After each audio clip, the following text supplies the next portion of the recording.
On this day in history, we remember the remarkable individuals who shaped our world. Welcome to Who Died Today in History, where we honor their legacies. From artists to leaders, their impact lives on. If you find their stories meaningful, like, subscribe, and hit the bell to stay connected. Connie Francis, one of America's most beloved pop singers of the 20th century, passed away yesterday at the age of 86. Her death was from natural causes, closing a chapter on a life marked by both extraordinary success and deep personal struggle. Known for her crystal-clear voice and emotional ballads, Francis embodied the post-war era's ideal of wholesome stardom, while also reflecting the hidden vulnerabilities of fame, especially for women in the entertainment industry. Rising to fame in the late 1950s with hits like Who's Sorry Now, Stupid Cupid, and Where the Boys Are, Francis became a defining voice of her generation. Her music captured the romantic idealism of the era, sweet, innocent, and heartbreakingly sincere.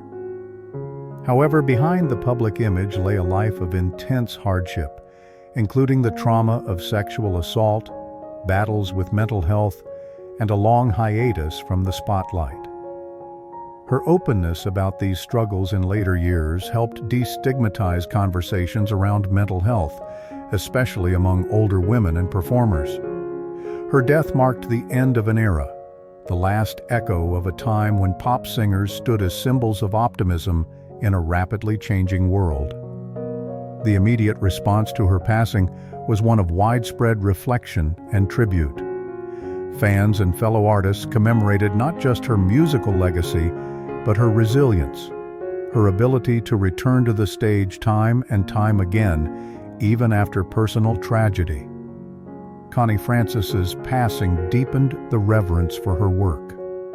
Her voice, once a constant on jukeboxes and radios, now stands preserved in the archives of American music history, often evoking nostalgia for a simpler, though not untroubled, time. Like Judy Garland and Patsy Cline before her, her story reminds us how female icons often carried enormous emotional weight, both in performance and in life.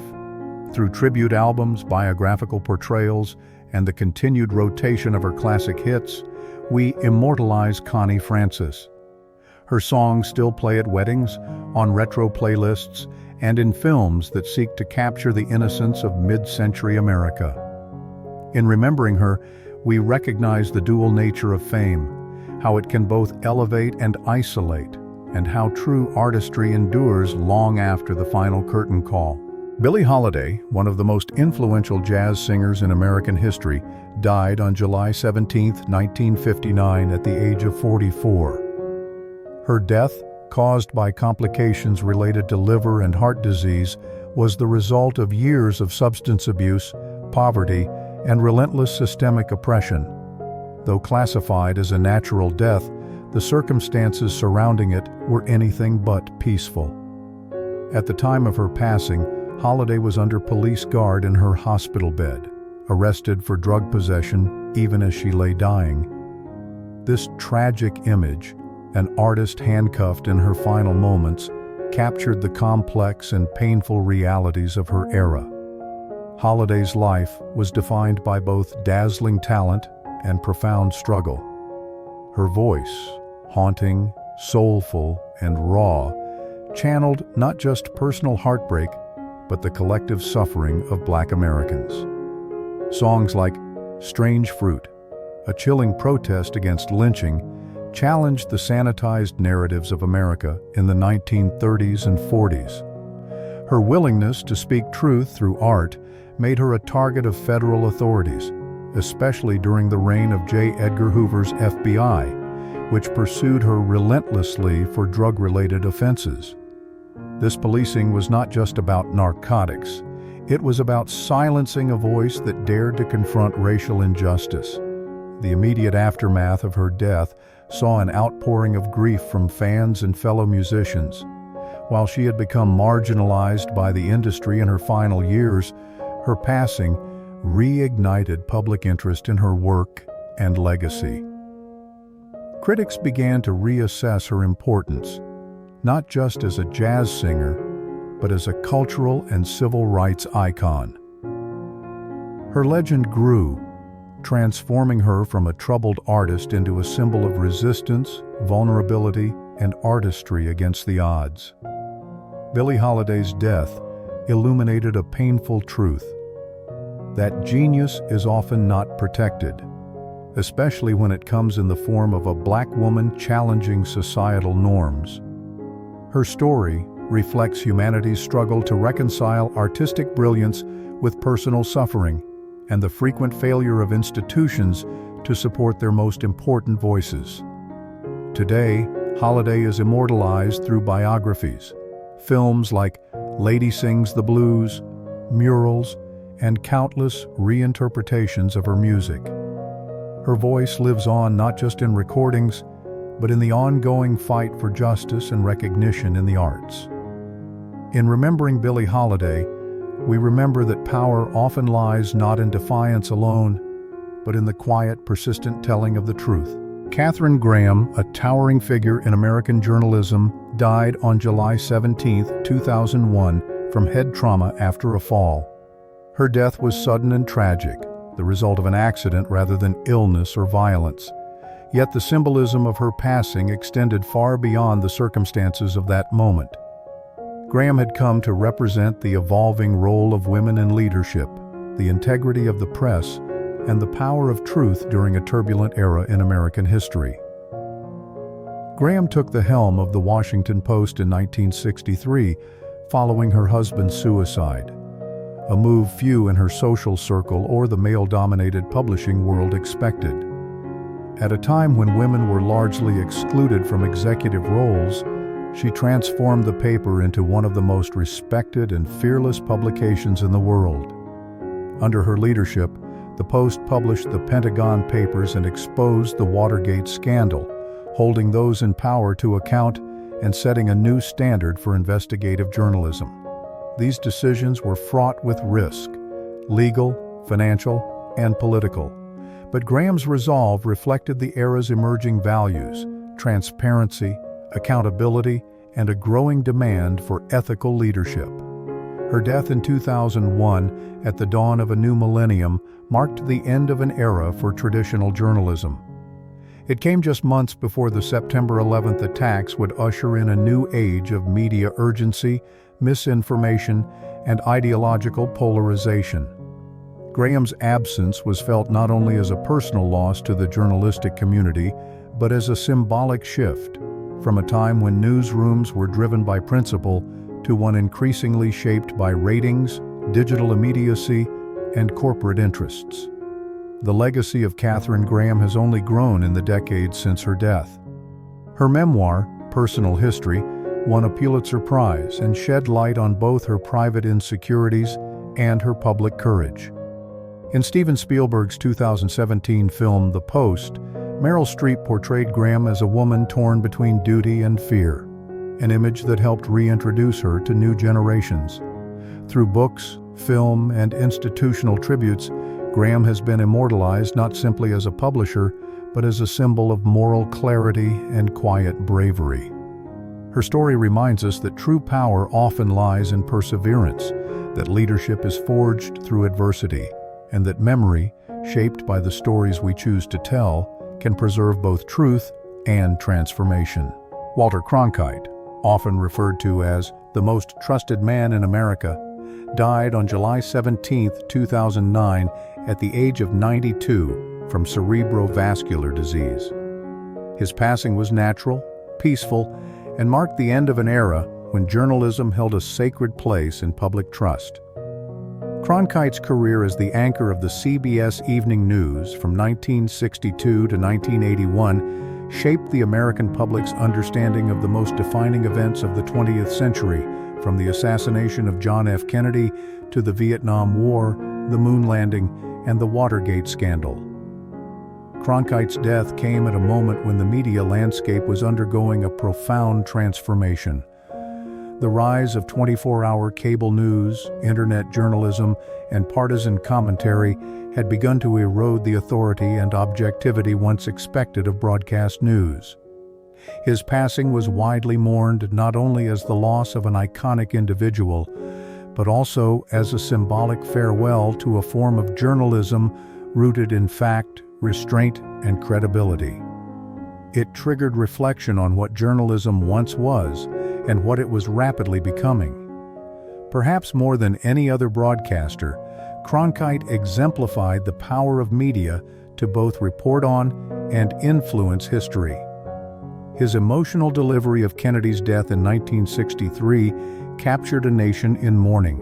His candid 1968 report on the Vietnam War, in which he declared the conflict a stalemate, reportedly led President Lyndon B. Johnson to say, "If I've lost Cronkite, I've lost Middle America."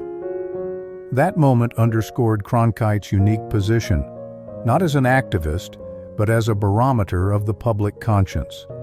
His calm, authoritative presence reflected the values of an era that sought truth through unity, not division. In death, Cronkite was remembered through documentaries, tributes from presidents and journalists alike, and retrospectives that highlighted his integrity. Statues, journalism awards, and schools bearing his name ensure his legacy endures.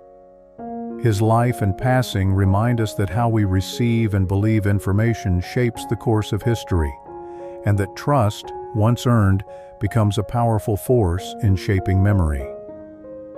Cronkite's legacy is more than journalistic excellence. It is a mirror held to our evolving relationship with truth.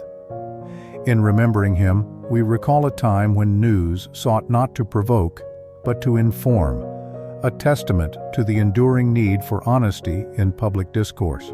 Elaine Stretch, the sharp-tongued, fearless Broadway legend, died on July 17, 2014, at the age of 89 in her home in Birmingham, Michigan. Her death from natural causes marked the end of a singular voice in American theater, one that had defied expectations, defied aging, and defied silence.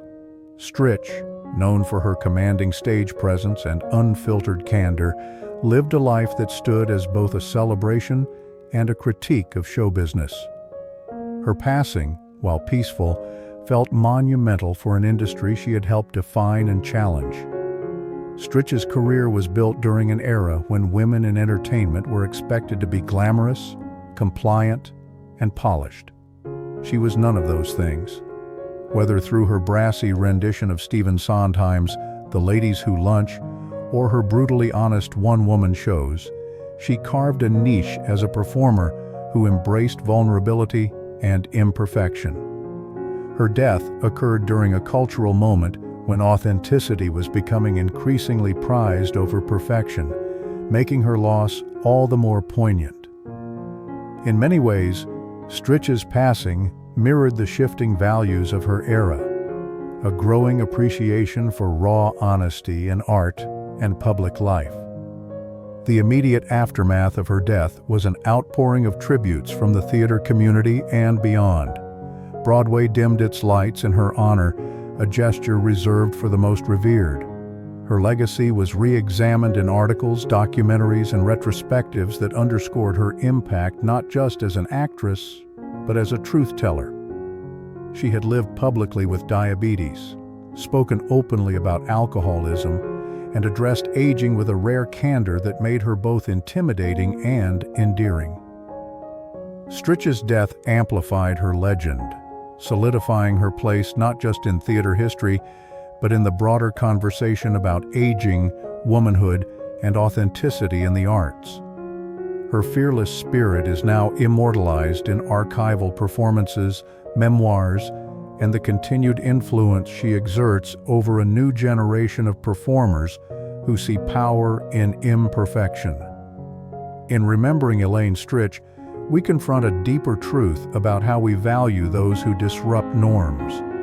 We immortalize them not because they played by the rules, but because they refused to. Through art, commemoration, and collective memory, figures like Stretch remind us that legacy is not about perfection, it's about honesty, courage, and the refusal to go quietly.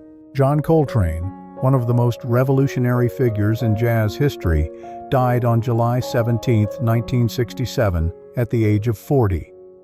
The cause was liver cancer, an illness that shocked the music world due to Coltrane's relatively young age and the spiritual vigor he seemed to exude in both his life and art. His death, though natural, came at a time of immense cultural change in America, during a decade marked by civil rights struggles, artistic experimentation, and spiritual searching. Coltrane's passing was not only a personal loss to those who revered him, but also a cultural rupture in the world of modern music. Coltrane had transformed jazz from a genre of rhythm and swing into a medium of spiritual expression. His late works, like A Love Supreme and Ascension, reflected his deepening interest in universal consciousness and divine connection, blending modal jazz with avant-garde improvisation. His music spoke to a world torn by division, war, and inequality, providing a form of meditative resistance and healing. In this light, his death symbolized more than the loss of a gifted musician. It marked the silencing of a spiritual guide during an era deeply in need of one. The immediate aftermath of Coltrane's death left the jazz world in mourning. Musicians and fans alike struggled to grasp the full extent of his influence.